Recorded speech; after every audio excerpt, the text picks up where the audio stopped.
जी राजस्थान में हूं आपके साथ चंद्रश्री राजपूत। बुलेटिन की शुरुआत करेंगे बड़ी खबर के साथ। राजस्थान में 24 के चुनाव में मिशन 25 को लेकर बीजेपी पूरी तरीके से मैदान में उतर चुकी है। अमित शाह के बाद आज प्रधानमंत्री नरेंद्र मोदी की मरुधरा में एंट्री हो रही है। आज पीएम मोदी कोटपुतली से आम सभा में विपक्षी दलों को ललकारेंगे। पीएम मोदी भारतीय वायुसेना के विशेष विमान से दोपहर 2 बजे जयपुर पहुंचेंगे। उसके बाद कोटपुतली के लिए रवाना हो जाएंगे। इस सभा को लेकर प्रदेश बीजेपी की ओर से तैयारियां पूरी कर ली गई है। मुख्यमंत्री भजन लाल शर्मा ने कल खुद तैयारियों का जायजा लिया। सभा के दौरान जयपुर दिल्ली हाईवे पर वाहनों का आवागमन बंद कर दिया गया है। कोटपुतली के बाद पीएम मोदी की 5 अप्रैल को चूरू और 6 अप्रैल को नागौर में भी आम सभाएं प्रस्तावित हैं। सियासी जानकारों का कहना है कि जयपुर ग्रामीण, चूरू और नागौर की सीटें कांटे की टक्कर में फंसी है। ऐसे में पीएम मोदी के दौरे के बाद इन सीटों पर बीजेपी प्रत्याशियों को बूस्टअप मिलने की आशंका है। तो कोटपुतली में आज इस सभा को संबोधित करेंगे प्रधानमंत्री नरेंद्र मोदी।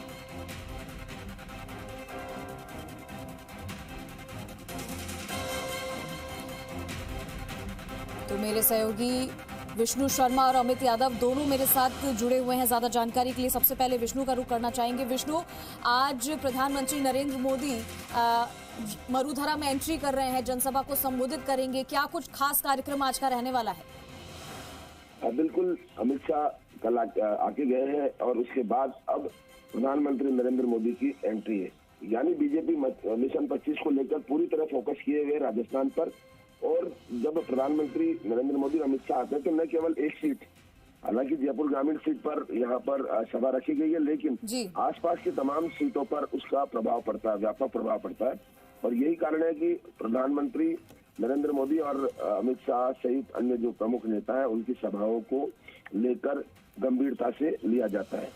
और आज जो सभा होगी उस सभा में भी आसपास के जो क्षेत्र है वहां से भी जनता और बीजेपी कार्यकर्ता पहुंचेंगे।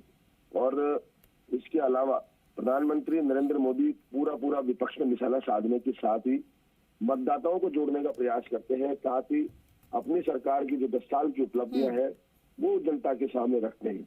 तो कुल मिला के ये है कि अब जो महासंग्राम है ये लोकसभा चुनाव को लेकर, उसमें बीजेपी का मिशन 25 फतेह करने के लिए न केवल प्रधानमंत्री मोदी है, अब आने वाले दिनों में लगातार और भी नेता आएंगे। वहीं प्रधानमंत्री नरेंद्र मोदी की 2 और सभाएं प्रस्तावित है 5 और 6 तारीख में। तो ये जो सीटें हैं अभी फिलहाल, उनमें कहीं ना कहीं जो पेच बसा हुआ है, कहीं ना कहीं कमजोर मानी जा सकती राजनीतिक जो जानकार है, सियासी जानकार है, उनके अनुसार। तो अब जो कमजोर सीटें होती है या कुछ होता है उसको लेकर ये तैयारियां पूरी कर ली जाती है, मुकम्मल तैयारियां कर रही है कि भाई किस तरह से इन सीटों को जो प्रत्याशी उनको बूस्टअप किया जाए।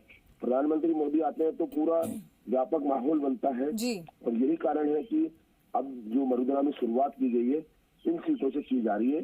कल गृह मंत्री अमित शाह ने भी पूरे आसपास पूरा मंथन किया था बीजेपी के लिए और किस तरह से आगे जो बीजेपी के पक्ष में माहौल बने, लोग वोटिंग करें, ये तमाम बातें कही थी। जी बिल्कुल विष्णु, और इसी के मद्देनजर अब आज भी खास दौरा प्रधानमंत्री मोदी का रहने वाला है। बने रहिए हमारे साथ। मेरे साथ अमित यादव भी मेरे सहयोगी जुड़े हुए हैं।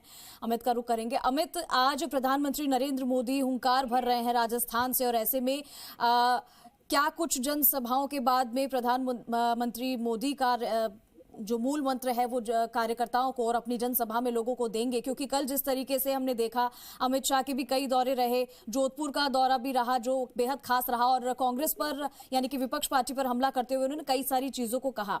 आज का ये दौरा प्रधानमंत्री मोदी का, और राजस्थान में अक्सर हमने देखा है कि जब भी प्रधानमंत्री नरेंद्र मोदी आते हैं, जनसभा हो, रैली हो, उसका काफी ज्यादा प्रभाव पड़ता है लोगों पर। बिल्कुल, आपने सही कहा है कि जिस तरीके से प्रधानमंत्री आज नरेंद्र मोदी कोटपुतली से प्रदेश का आगाज कर रहे हैं चुनाव प्रचार का। जयपुर ग्रामीण प्रत्याशी राव राजेंद्र सिंह हैं, उनके समर्थन में आज ये बड़ी विशाल रैली की जा रही है। जैसे सहयोगी विष्णु जी ने बताया कि बिल्कुल जैसे प्रधानमंत्री आते हैं तो आसपास के जितने भी और लोकसभा उन पर प्रभाव पड़ता है। मैं आपको बता दूं, उसमें सीकर, दौसा और भरतपुर और अलवर और बीच का जो सेंटर है कोटपुतली, जो जयपुर ग्रामीण एक ऐसी जगह है जो बिल्कुल सेंटर है। यहाँ चारों तरफ से सभी कार्यकर्ता जो पदाधिकारी है बीजेपी के आएंगे और लाखों की संख्या में लोग जुड़ने की पूरी संभावना है। पूरी तरीके से तैयारी कर ली गई है। एसपीजी ने और पूरे पुलिस प्रशासन ने पूरी व्यवस्थाएं करनी है। जो हाईवे है दिल्ली जयपुर हाईवे, उसका भी जो रूट मैप है वो अलग तैयार कर दिया गया है। वाहनों की आवाजाही अलग तरीके से कर दी गई ताकि किसी प्रकार से किसी को कोई तकलीफ नहीं है।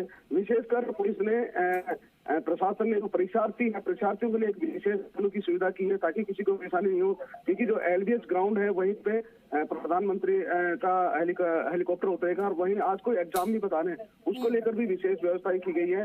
तो पूरा आज जो व्यवस्था है पूर्ण करके सभी की तैयारी कर ली गई है।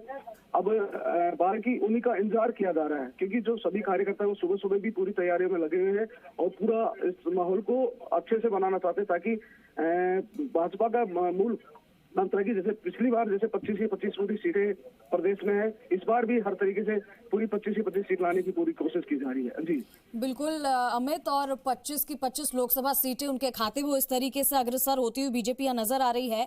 विष्णु का रुख में करना चाहूंगी। विष्णु, कल भी जब देखा गया अमित शाह जोधपुर के दौरे पर रहे और कई कटाक्ष किए उन्होंने विपक्ष पर भी, और यही कहा कि विपक्षी पार्टियां द्वारा लोकतंत्र बचाओ के नारे को भी लेकर उन्होंने कटाक्ष किया। उन्होंने कहा कि लोकतंत्र बचाओ का नारा लगाने का उनका कोई हक नहीं है क्योंकि हमारी सरकार जनता ने चुनी है और इस बार भी चुनी जाएगी। तो बड़े प्रखर तरीके से, मजबूत तरीके से, यानी कि बीजेपी लगातार हर मंच से यही कहती आई है कि जीत इस बार लोकसभा चुनाव में उन्हीं की होगी, 400 पार का दावा करती है।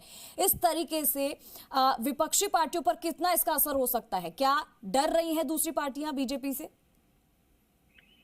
अब बिल्कुल, क्योंकि प्रधानमंत्री नरेंद्र मोदी और अमित शाह दोनों ही अगर इस वक्त कहा जाए कि राजनीति में सबसे प्रखर वक्ता है तो अतिशयोक्ति नहीं होगी, क्योंकि लोग उन्हें सुनने के लिए पहुंचते हैं। जिस प्रकार पहले अटल बिहारी वाजपेयी को सुनने के लिए चाहे विपक्ष के लोग हो वो भी पहुंचते थे, यहाँ भी तमाम लोग जो है जनता सहित बीजेपी कार्यकर्ता तमाम लोग पहुंचते हैं, क्योंकि उनका निशाना न केवल गठबंधन पर था कल अमित शाह का, बल्कि परिवारवाद के साथ ही जो विपक्षी जो गठबंधन है इंडिया गठबंधन, उसके नेताओं पर भी था। साथ ही उन्होंने प्रधानमंत्री जो मोदी सरकार है उसकी जो उपलब्धियां है वो गिनाई थी कि किस प्रकार आगे विकास के पथ पर भारत बढ़ रहा है। ये और आज प्रधानमंत्री नरेंद्र मोदी भी कुछ इसी प्रकार का करने वाले हैं, क्योंकि जब प्रधानमंत्री नरेंद्र मोदी पर विपक्षी हमला करते हैं तो वो उसके दोनों उससे यहाँ जवाब देते हैं उन्हें हमले का। तो यही कारण है कि आज भी लोगों को दिखाई देगा कि निशाने पर, प्रधानमंत्री के निशाने पर विपक्ष किस प्रकार रहता है, कांग्रेस ही सही। ठीक है विष्णु और अमित, आप दोनों